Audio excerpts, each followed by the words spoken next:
What's going on YouTube? So the times are changing rapidly, and the auto industry is doing its best to adjust with it. Even the best-selling vehicle in the United States isn't immune to these new times, which is why Ford just introduced a full electric version of their F-150 called Lightning. This new EV truck is impressive in many ways. But over 800,000 Americans in many different walks of life buy F-150s each year. So the question that needs to be answered is this: is the F-150 Lightning ready for the mainstream buyer, or should you stick with a traditional gas-powered model? To answer this question and more, we've got two F-150 Platinums, but with totally different things powering them. So is it time to go EV? Let's jump right in and find out. Now, before we really start to dig into the big questions, like the cost of travel per mile, it's definitely worth setting the stage with the prices of the trucks themselves. Like I already mentioned, both trucks are the high-end Platinum trims. And in a sign of the times, even the gas-powered F-150 is still using the PowerBoost hybrid system for both the best power and MPGs. With four-wheel drive, some options, and the destination charge, the total price is $76,625. Now, even though they're both Platinum trims, the electric Lightning has a large and expensive battery pack to contend with. Prices start as low as $39,000, but this loaded model is nearly $93,000. That does not include the federal tax rebate, which is one of the things we will account for later in the value section. But for now, let's get to the exteriors. Now obviously, design-wise, these are both F-150s at their core, so there will be more things similar than dissimilar. But there are some noticeable differences, such as the Lightning having a completely sealed off grille, besides for the little bit of airflow that goes through the lower fascia. The change you're most likely to notice though are the headlights. As opposed to the normal gas model, the EV has a full light bar across the front and a unique 3D design. The main lights are both LED, but the Lightning does not have fog lamps though. Heading on around, surprisingly the electric model is the one with the larger wheels, at 22 inches versus 20 inches on the PowerBoost. As you can see, the Lightning loses the chrome tailgate and gains a light bar that connects the thinner LED taillights. But let's start to dig into some of the individual features and specs, because that's what's most important. And what better place to start than the tailgates and the beds? For work and recreation, the tailgates are both dampened, power closing, and have assist steps built in. Inside the beds, there is tons of LED lighting, tie-downs, and best of all, both F-150s have Ford's excellent power generator system on board. The Lightning can actually output even more power than the already excellent gas version, at 9.6 kilowatts versus 7.2 kilowatts. But the real wild card for the Lightning is the fact that it has a huge frunk storage area where the engine normally resides. This is extremely versatile, with tons of plugs for tailgating. It also gives you a covered and secure place to stick your belongings without having to get a bed cover. Moving past that, both models have fully loaded mirrors with heating, power folding, auto dimming, and blind spot monitoring. And then as far as all the other safety features, both have the full suite, including Ford's Blue Cruise, which is a hands-free highway driving system. Finally, towing is a must for a truck, no matter what powertrain you choose. EVs are certainly no longer low-powered machines, but in this case the PowerBoost still out-tows the extended range model by 20%. Additionally, it should be noted that towing with an EV is of course going to decrease the range in a substantial way. Anyway, that's the end of the exterior comparison, so now let's see the very luxurious interiors before we take them out for a drive.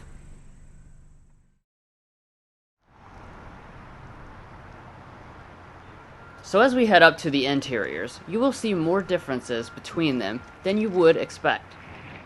The key fobs, however, are not one of those things, but only the gas model has power running boards.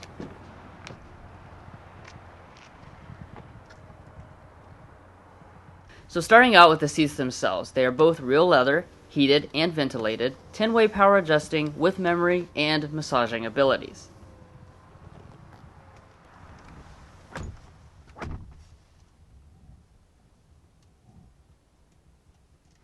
Now, as far as the broader interior materials, both are very well appointed with a few differences.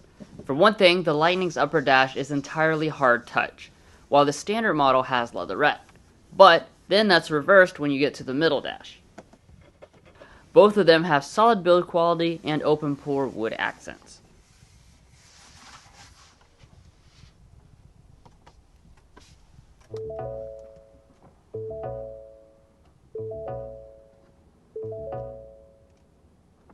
Now, after startup, you'll find fully reconfigurable gauge clusters on both trucks, and they have gorgeous graphics with really vivid colors. There are no head-up displays, though. Of course, a lot of the interior pieces and signature elements will be the same between them, like the power adjusting heated steering wheels, and the absolute crap tons of storage. Both models have traditional style shifters with the ability to fold away and make space for a fold-down table as well. When in reverse, both give you 360-degree camera systems with decent resolution and some additional angles. But now that basically brings things to the elephant in the room, and that's the different displays. The Platinum Lightning comes with the 15.5-inch display instead of the 12-inch display that's the largest option on the regular models. Because of this, more of the controls are located inside said display for better or for worse. For example, both have dual-zone automatic climate, but adjusting it with the touchscreen is a more finicky experience than with the traditional knobs. Both of them do have volume knobs for the excellent 18-speaker Bang & Olufsen sound system. Sound quality is fantastic, even having speakers in the ceiling and the headrest.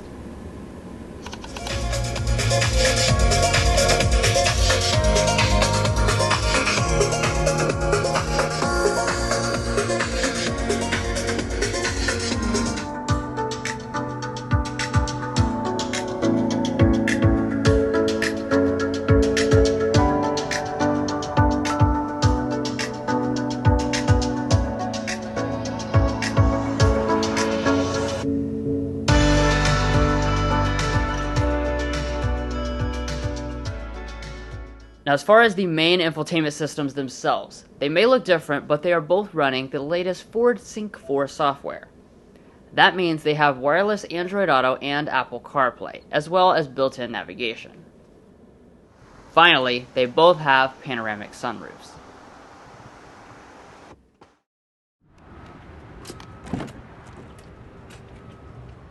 Now, continuing the interior coverage in the back seats, you'll see that both of them deliver the signature F-150 space and comfort. They are absolutely cavernous, with over 43 inches of legroom and 40 inches of headroom. Materials from the front follow through to the back, and they are loaded with amenities such as rear vents, USB ports, a household power outlet, and heated seats. The electric F-150 does retain the underseat storage as well. So this is still a tight race leaving the interiors. So now let's get to the most important differences of all, out on the street. Obviously, the key difference between a gas and electric truck is what they are like to drive daily, and there are lots of considerations.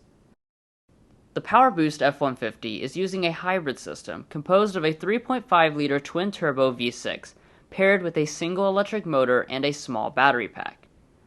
It is very quick for a truck, with 430 horsepower.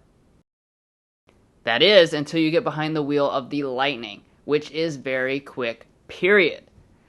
With the extended range battery, it has 563 horsepower and 775 pound-feet of torque.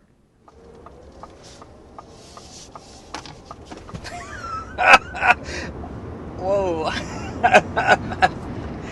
66 miles per hour up a hill. Wow. Yeah, so this Lightning is very powerful. 563 horsepower, 775 pound-feet of torque. Yes, you are hearing me right. That is actually how much power this F-150 Lightning makes. It's really, it's quite incredible. Yeah, for sure. It is a ridiculous power figure. And I can tell you, just sitting in here, this is by far the most powerful F-150 we've been in, even more so than the Raptor. It's definitely faster to 60, if you ask me. Yeah, this is the most powerful F-150 ever, as a matter of fact. Yeah.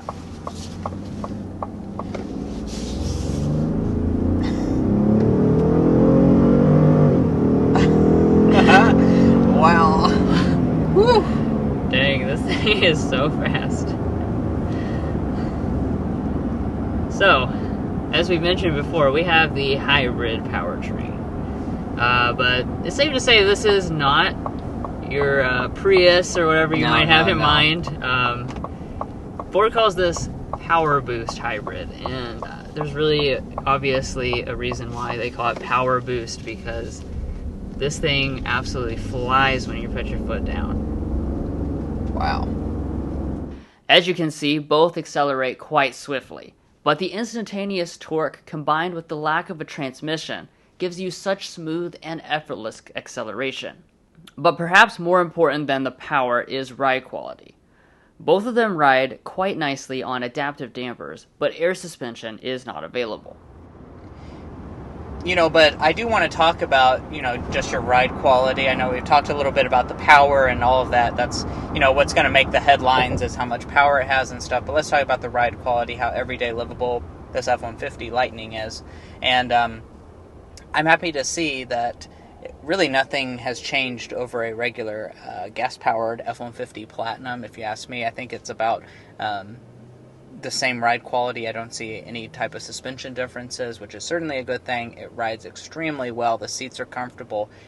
It's just a very well done ride quality. Now, you're still not going to have an air suspension or anything like that on this Lightning model, even in its fully loaded trim level, but they do a really good job with the suspension tuning of this.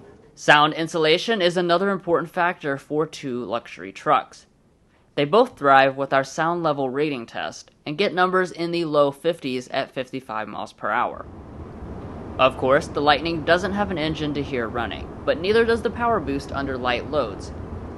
Wow, guys. 53.4 decibels.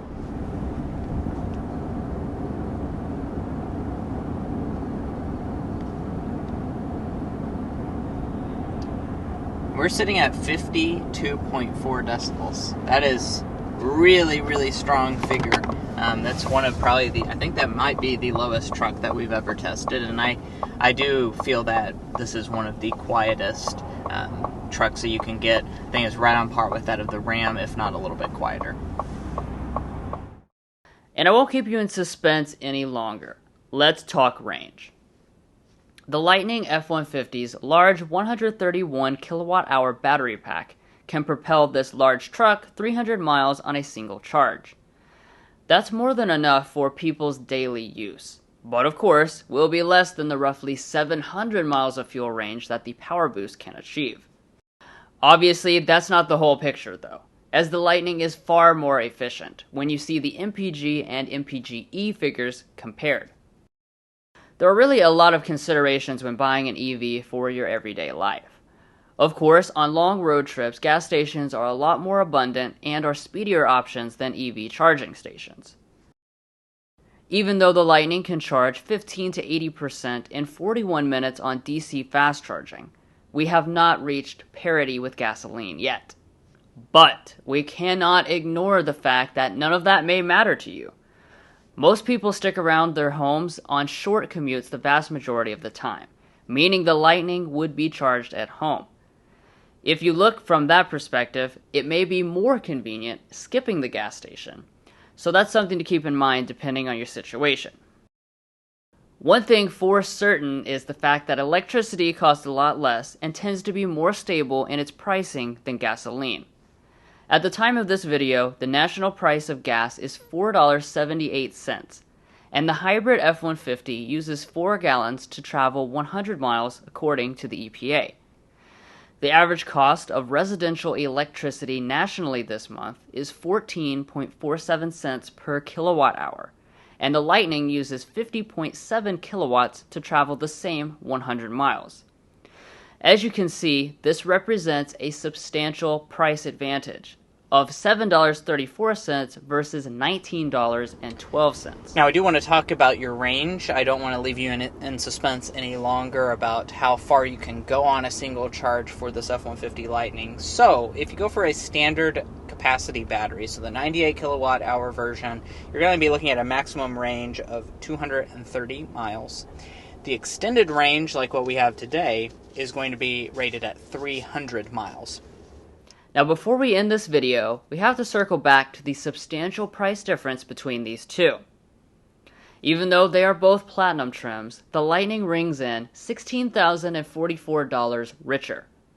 But it does also qualify for the $7,500 federal tax credit as well, making the difference actually around $8,544. To account for this, we will award a quarter point per $1,000 of difference to the PowerBoost, or 2.25 points. Alrighty guys, that is it for this very interesting EV versus gas battle. As you can see, it really is neck and neck, and it just depends a lot on your personal situation as to which one you should choose. So are you ready to go EV? Let us know in the comments below. Also, let us know if you enjoyed this type of comparison of gas versus EV, and we'll consider making more of them in the future. Thanks for watching, and make sure to subscribe.